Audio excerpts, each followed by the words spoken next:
In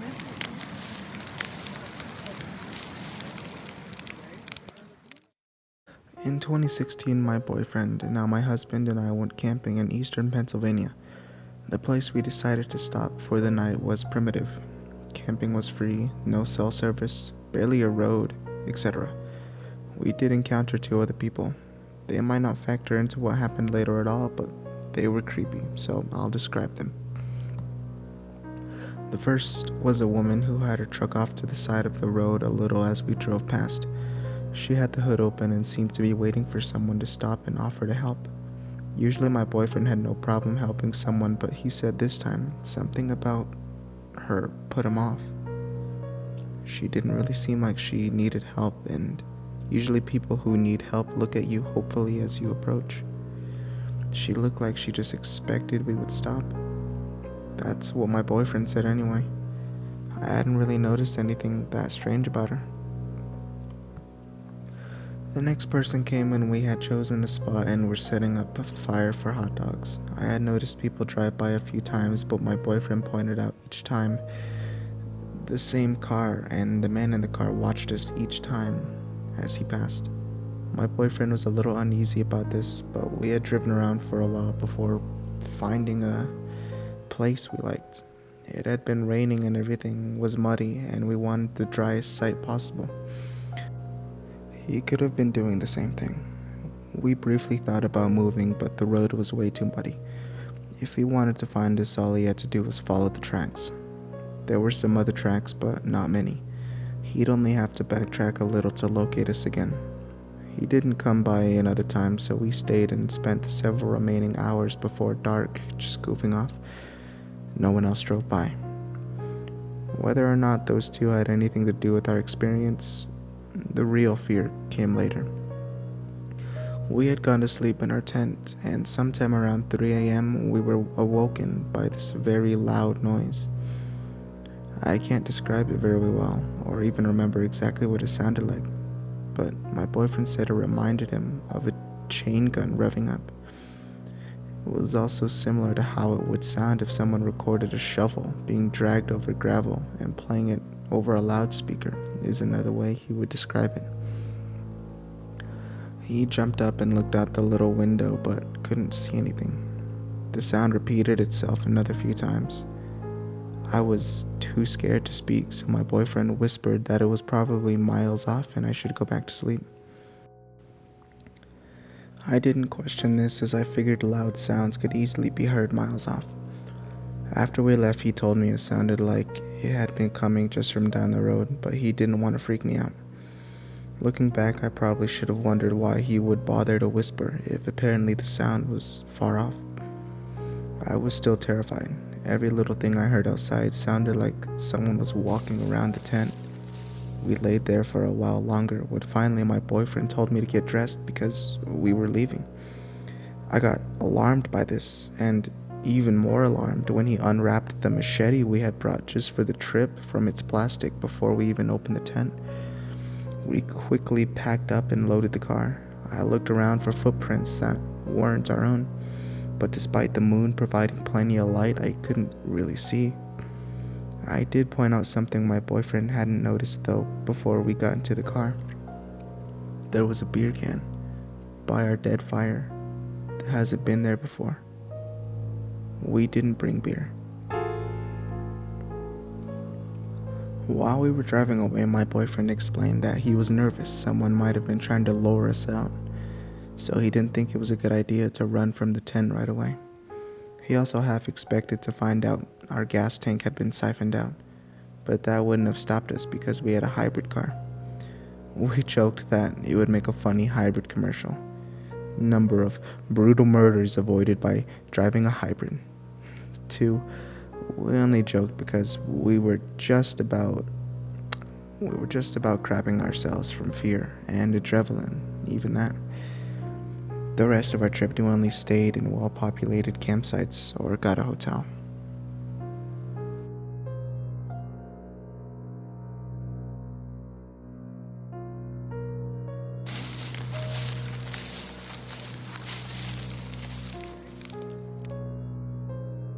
I I was in Shenandoah at a Strickler knob about 8 months ago. I ended up camping out there, despite 45-degree weather at night. I arrived at the parking area about 7 a.m. and noticed that there were no cars. I planned on spending the night and hiking back in the morning since it was quite a drive. After hiking the entire route and coming back halfway to set up camp, it was close to 3 p.m. I spent the rest of the afternoon and evening eating food, smoking a little reefer, and enjoying the peaceful area. After I finished watching a movie on my phone, I decided it was time to call it a night around 7 p.m. I put all the trash and remaining food items in a bag and hung it 20 feet on a branch about 150 feet away from my campsite. I was extremely tired, so after making sure I was safe from any predators, I went to grab some firewood and prepared to sleep. As I grabbed some dreadwood from a huge fallen tree, I heard extremely intense rustling moving towards me for about 30 seconds that seemed to come from about 100 feet away.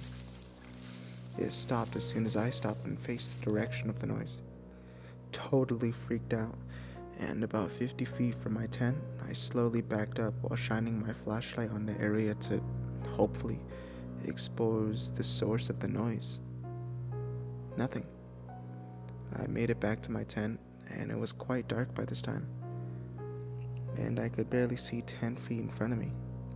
It was now about 8:15 p.m. I was extremely unsettled, so I stayed outside of my tent and continued to stroke the fire, which only provided about 5 feet of light in every direction. It almost made me feel like a target more than it made me feel safe. I finally felt comfortable after no rustling for about 20 minutes, so I headed into my tent and got some much needed sleep. Tried to. Just as I could feel myself transitioning into a deep sleep, I began to hear multiple women wailing in an extremely evil chanting manner that sounded like it was around 200 yards away, but was also very muffled and faint.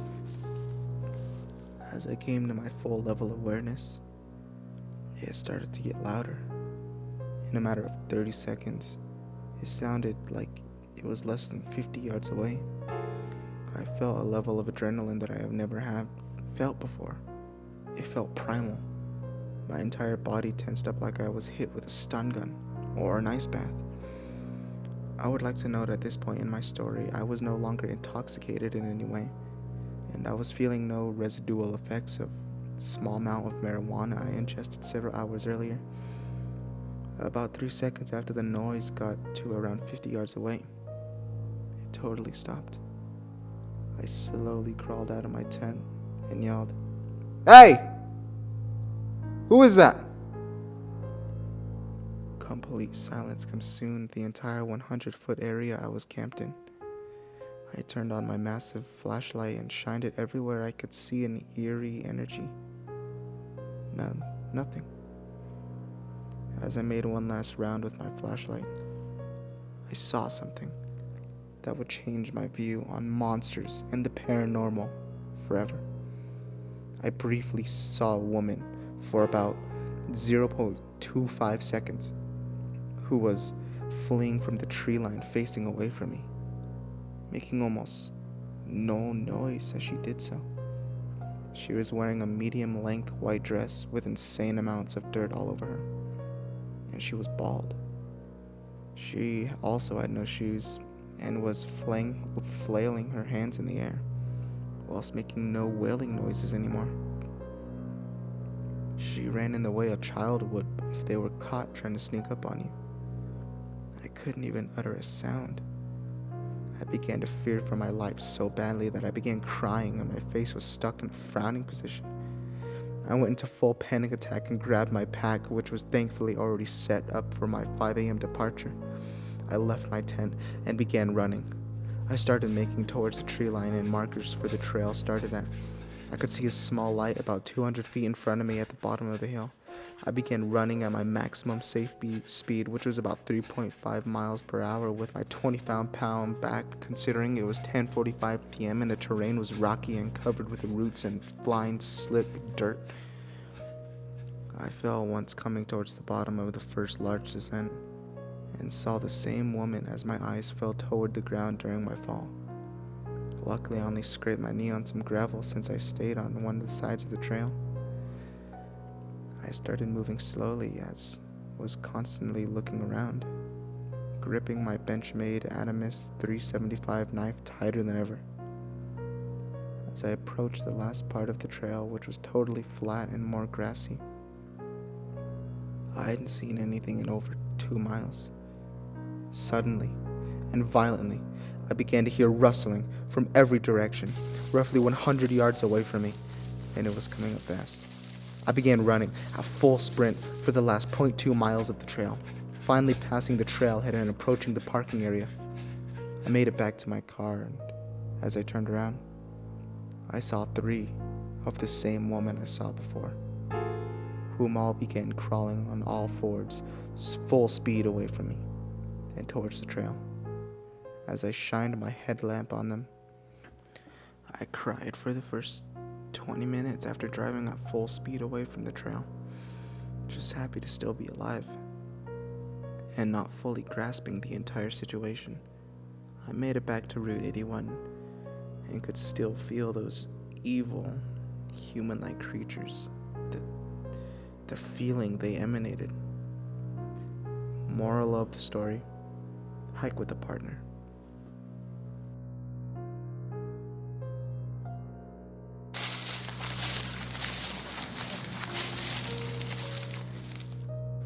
To be clear, I am not forestry, I just have a related story. My cousin is with the Forest Service in the Montana/Wyoming area, and I decided to go up there with her to literally test the waters. She does hydrology and has to ride out to the middle of nowhere to test streams and snow runoff to ensure no contaminants. So I thought that sounded fun and wanted to do a bit of a tour with her. We were going to have to camp out there for 2 nights, so we packed up all our gear in sandal bags or sandal bundles and started out. The first day and night was amazing. Beautiful scenery and amazing air quality. It really is so peaceful out there. I love that area and wish I got to go up there more often. Anyway, we started out on the second day and my cousin said, "You want to see something weird?" Of course, I said yes. So she led me on a bit of a side journey into this tiny little ravine. We ended up traveling about 2 hours away from our actual path we had laid out. At the very end of this fold in the land, she dismounts and tells me to go off my horse. We tie them up in this gorgeous little clearing and she tells me to follow this tiny wildlife path and brings our little rechargeable radio. It is one of those you can plug in or wind up, and it also acts as a lantern if you really need it to, but that kills the batteries quickly. Well, I do that, and out of the middle of nowhere, there was a huge coil of wire sticking out of the ground. The wire itself is not weirdly large, like some buried transmission wire, but small, like 10 or 12 gauge wiring for a house. It traveled off into the bush and trees, so naturally I decided to follow the damn thing out of curiosity. My cousin trails behind me as I do, and this wire, after coming straight up from the ground, is strung across limbs of trees, then back to the ground. Then it shakes around, it rocks, and finally dead ends into an outlet. That outlet is mounted on the side of a desk. It looks like a school teacher's desk from when I was growing up, with a metal base and a pseudo wood/plastic top thing. No chair, no building, no nothing. Just this outlet and this desk.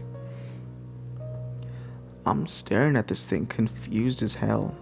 A desk in the middle of the forest when my cousin takes the radio, pulls out the cord, and plugs it into the outlet.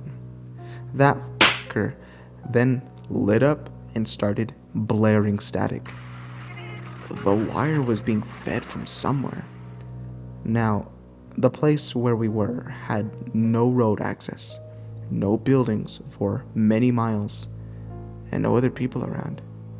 And yet, there was a live outlet.